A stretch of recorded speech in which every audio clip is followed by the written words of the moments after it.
Brasília é uma das poucas cidades planejadas do Brasil.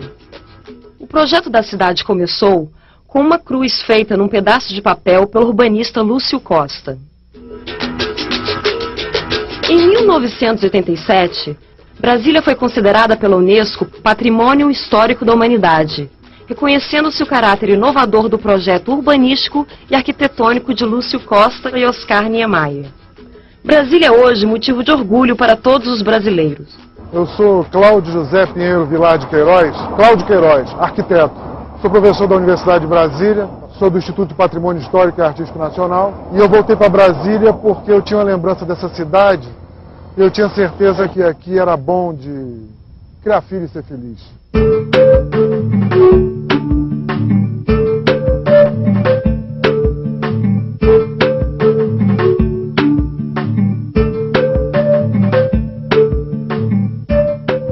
Brasília nasceu da necessidade de se levar a capital do país para o interior. Já no século XVIII, período de predomínio econômico da mineração de ouro, o Marquês de Pombal sugeriu essa possibilidade.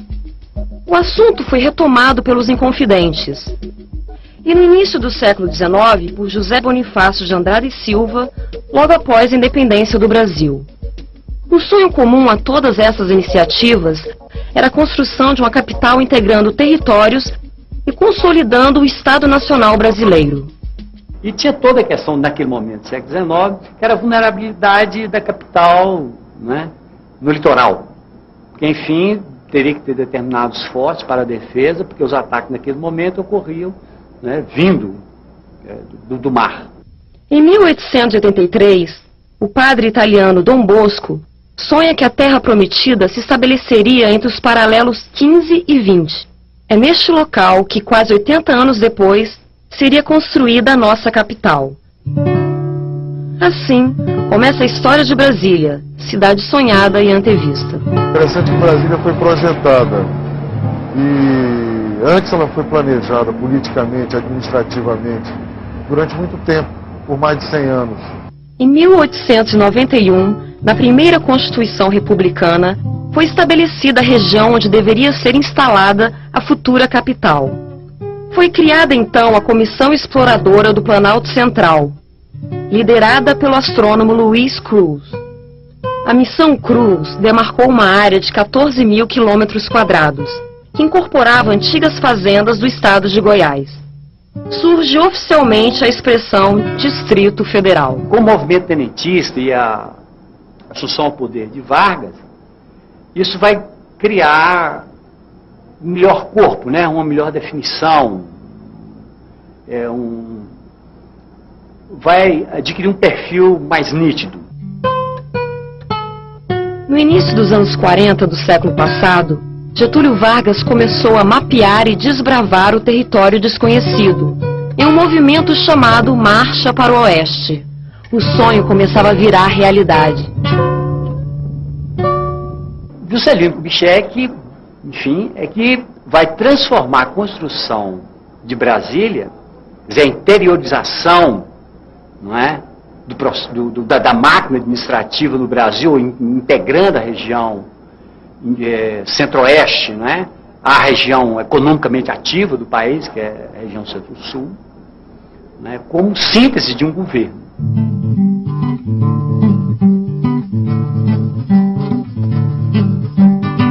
O mérito da concretização de Brasília foi do presidente Juscelino Kubitschek, que assumiu esse compromisso durante sua campanha eleitoral. Se for eleito, construirei a nova capital e farei a mudança da sede do governo.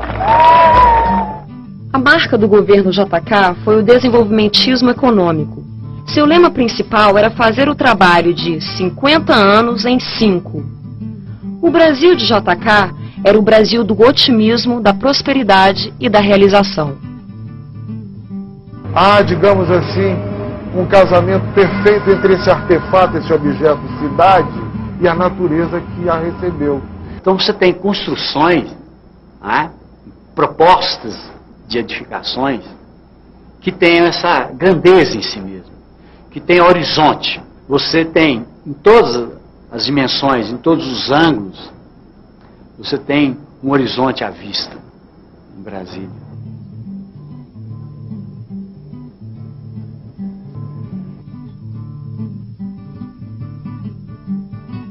No caso de Brasília, eu acho que, como o Lúcio Costa diz, a cidade criou a paisagem. A construção de Brasília começou em 1956. No ano seguinte, o urbanista Lúcio Costa ganhou um concurso público nacional de projetos para a cidade e chamou o arquiteto Oscar Niemeyer para executar o trabalho. A eles juntaram-se o engenheiro Israel Pinheiro e o paisagista Burle Marx. Durante a construção da cidade, foram chegando milhares de trabalhadores de várias regiões do país, atraídos pela proposta de uma vida melhor. Os pioneiros que construíram a capital definitiva do Brasil ficaram conhecidos como candangos, e desde então, quem nasce em Brasília é brasiliense ou candango. Inicialmente, como o Dr. Lúcio Costa diz, o gesto primário, a demarcação revolucionária do bandeirante de marcar o lugar e dele tomar posse. O próprio sinal da cruz, ele diz. E aqui ele estabelece, então, em detalhe, a Praça dos Três Poderes, a esplanada, as duas asas, inicialmente chamada alas, ala norte e ala sul, ficou asa, porque a analogia com o avião é imediata, né? E a parte posterior, a oeste, da administração regional. Essa é uma cópia do plano piloto de Brasília, isto é, uma cópia do desenho original do plano piloto de Brasília. E esse desenho a gente vê com clareza, como nós dizemos os arquitetos, o partido original. E a gente percebe nesse partido original a decisão dos dois eixos que se cruzam, a Praça dos Três Poderes, a esplanada dos ministérios, portanto as superquadras, continua o eixo monumental. Essa parte aqui caracteriza a escala gregária, essa daqui caracteriza a monumental, fundamentalmente essa. E essa daqui é a residencial. E o lago, sintetizando a escala bucólica, penetra a cidade, se transformando nessa permeabilidade, né? Esse entrar do verde na cidade, das brisas frescas que o lago permite, vão tornando a cidade isso que faz o ineditismo dela. No dia 21 de abril de 1960, nascia a capital definitiva do Brasil. Dia 21 de abril é a data da inauguração da cidade, marcada nesse dia, nessa data, por ser a data da Inconfidência Mineira, né?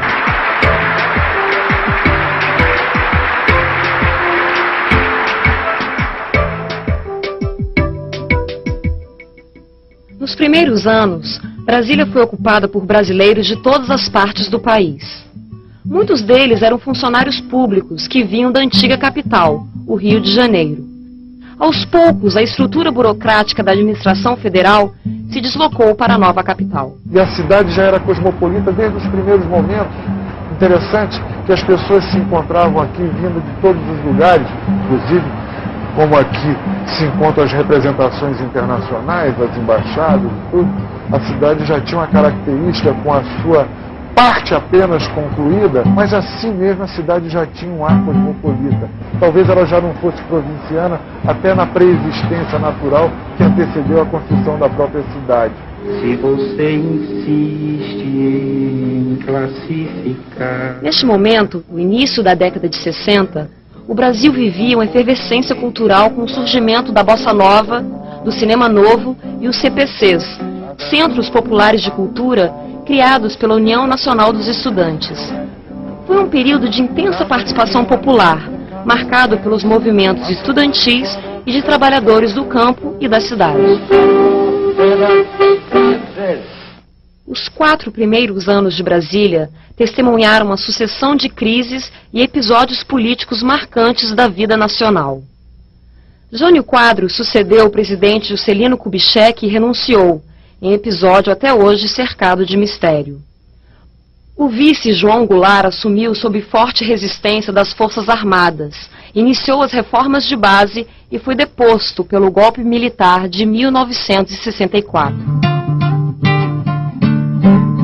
Assim sendo, declaro vaga a presidência da República. Durante o governo militar, durante esse período, a cidade foi praticamente preservada tal como ela tinha sido prevista, além de discussões do gênero do aeroporto, como foi no caso mais tarde do Memorial Juscelino Kubitschek. No mais, a cidade foi talvez útil aos militares no sentido que permitiu uma organização que a cidade permite a qualquer governo, a qualquer administração. A cidade foi feita com essa intenção de tornar a gestão pública nacional a mais ágil possível para o país. A nova capital nasceu em pleno regime democrático e iria se tornar o centro do poder autoritário. Em 1964, assume Castelo Branco, primeiro de uma série de generais que passariam pela presidência durante os 20 anos de ditadura militar. Politicamente, os governos militares tiveram uma marca registrada, os decretos chamados de atos institucionais. AI-1 determina que a eleição para presidente será indireta. AI-2 determina eleições indiretas permanentes para presidente e o fim dos partidos políticos existentes. AI-3 determina que as eleições para governador também serão indiretas. AI-4 atribui poderes constituintes ao Congresso, passando a vigorar a Constituição de 67. De forma que, efetivamente, tem muita gente que confunde Brasília com o autoritarismo de um determinado momento, assim como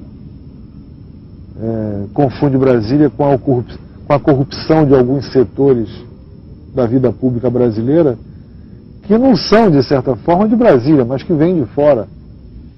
No governo Costa e Silva é assinado o AI-5.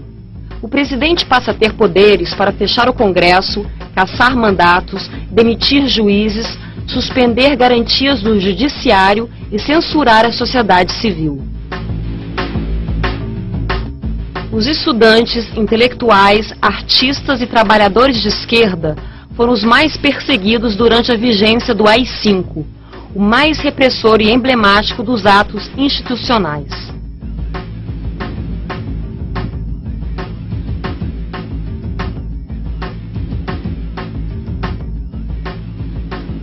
Essa capa é a capa do Correio Brasiliense, sexta-feira, 30 de agosto de 1968.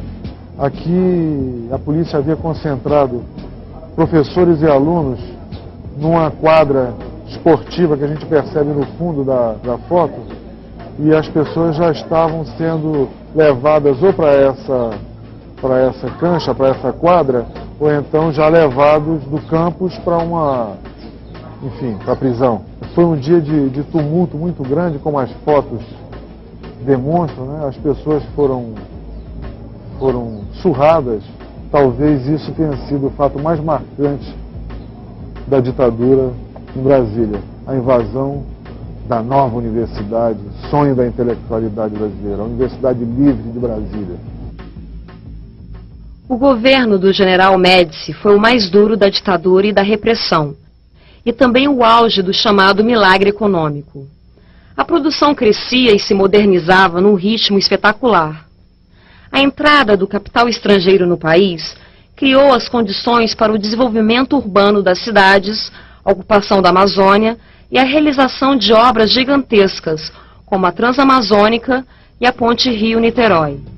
Quase tudo parecia dizer que a prosperidade seria eterna.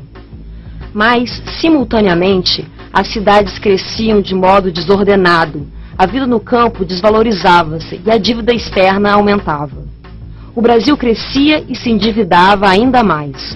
Os ricos ficavam cada vez mais ricos e os pobres cada vez mais pobres. No início dos anos 70, músicas, filmes, peças de teatro, livros, a imprensa, tudo estava sob o controle da censura e dos órgãos de segurança nacional do governo militar. A cidade sofreu com o país todo essas questões e amargurou assim, o silêncio constrangido durante todo esse período, né? Por se tratar do centro do poder político, Brasília viveu a ausência de liberdade de forma muito intensa. Durante o período mais crítico da ditadura militar, a capital brasileira se desenvolveu e construiu sua identidade em silêncio. As cidades satélites cresceram em ritmo acelerado, a exemplo das periferias de outras capitais do país. Bem, as cidades satélites, algumas tornaram-se autônomas, né? O caso de Taguatinga, o caso de Sobradinho, mas que tem vínculos ainda com o plano piloto. O plano piloto, querendo ou não, é o polo, né? O polo que irradia, etc, etc. Mas presumo eu que essas cidades vão gradativamente, umas mais rapidamente, outras menos rapidamente, se afastando do plano piloto, tornando-se também polo. Em meados dos anos 70, o milagre econômico deixou de ser um milagre e deu lugar a uma dura realidade, que influenciou profundamente os últimos governos militares, a crise econômica. Junto com ela, a pressão da sociedade civil pela volta das liberdades democráticas obrigou o presidente Geisel a iniciar a transição política. O general João Batista Figueiredo, último presidente militar, concretizou esse processo. No período, foi decretada a lei de anistia e se aprovou a reforma partidária, permitindo a criação de vários partidos políticos. Os governadores, prefeitos e todos os representantes do Congresso voltaram a ser eleitos pelo voto popular. O Brasil, ao longo dos anos 80, passou a respirar o ar da democracia. Eu fiquei fora de Brasília e voltei justamente na época em que se iniciavam os primeiros movimentos de abertura. A votação das diretas foi à noite, por exemplo. E as pessoas se encaminhavam, freiras, padres, estudantes, comerciantes, pessoas de todas as orientações, de todas as idades, crianças, e a esplanada estava coalhada de militares, com cachorros e carros de combate, inclusive.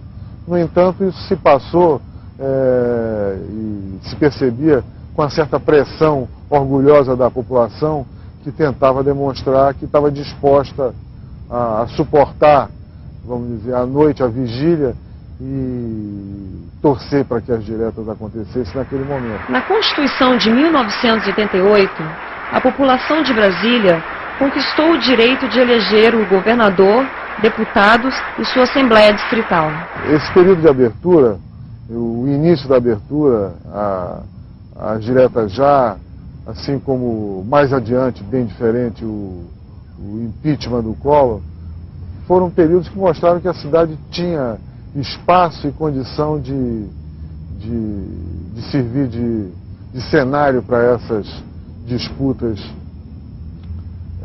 civis, cidadãs, de forma exemplar. Por exemplo, no impeachment, quando a gente percebeu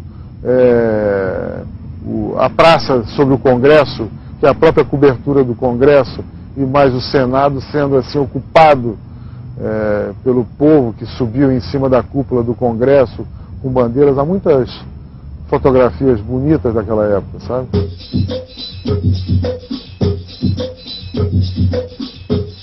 Com a campanha das diretas e o movimento pelo impeachment do presidente Fernando Collor em 1990, Brasília retomou a sua vocação política e democrática.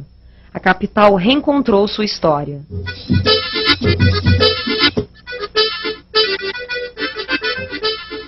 No planejamento original, o urbanista Lúcio Costa pretendia que o plano piloto abrigasse as mais diferentes classes sociais.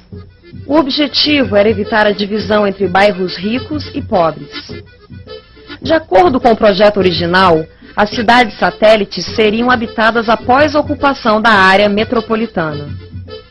E é preciso lembrar que Brasília foi prevista, o plano piloto, para ter entre 500 e 750 mil habitantes. Ela não tem 360 mil, não tem 400 mil habitantes ainda. No entanto, no Distrito Federal já existem 2 milhões de habitantes que habitam de maneira sofrível alguma dessas cidades, que são efetivamente cidades dormitórios, de pessoas que trabalham no plano piloto. E quando isso aqui tudo estiver mais digno, aí já vai ter uma valorização que vai empurrar esse povo aqui para uma periferia mais distante. Então a questão da cidade abrigar gente de todas as classes sociais não depende do urbanismo, é uma questão do sistema político e econômico que a gente vive. Em Brasília, o imprevisto venceu o planejado. A cidade cresceu em um ritmo muito superior ao esperado, e sua população já sofre dos problemas característicos das grandes capitais brasileiras: moradia, falta d'água e de estrutura de saneamento, poluição dos mananciais e baixa qualidade de vida. Em Brasília, você tem muitos direitos que você não tem nas cidades tradicionais, principalmente cidades tradicionais cosmopolitas, que se tornaram grandes cidades. Por exemplo, você tem direito ao silêncio. A noite em Brasília é de um silêncio incrível. E ao mesmo tempo você tem o direito de se deslocar diagonalmente em todas as direções. Por exemplo, os prédios das superquadras, eles são 6 andares sob pilotis. Aquele pilotis é como se fosse uma calçada pública, não pertence ao prédio, é público. Então você pega uma reta e você escapa passando por baixo de prédio, seguindo na direção que você bem preferir.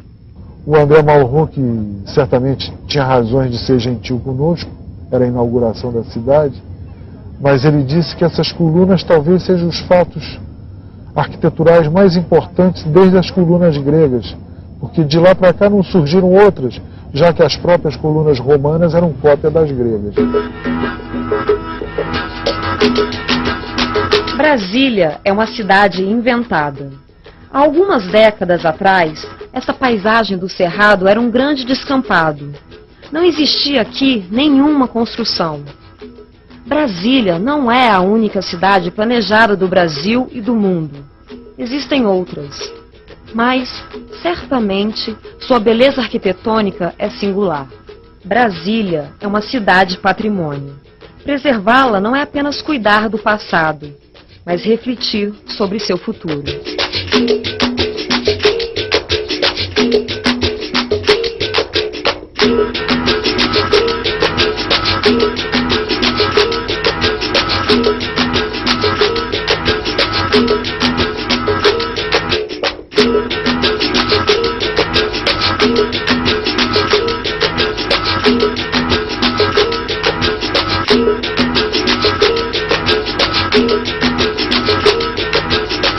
you.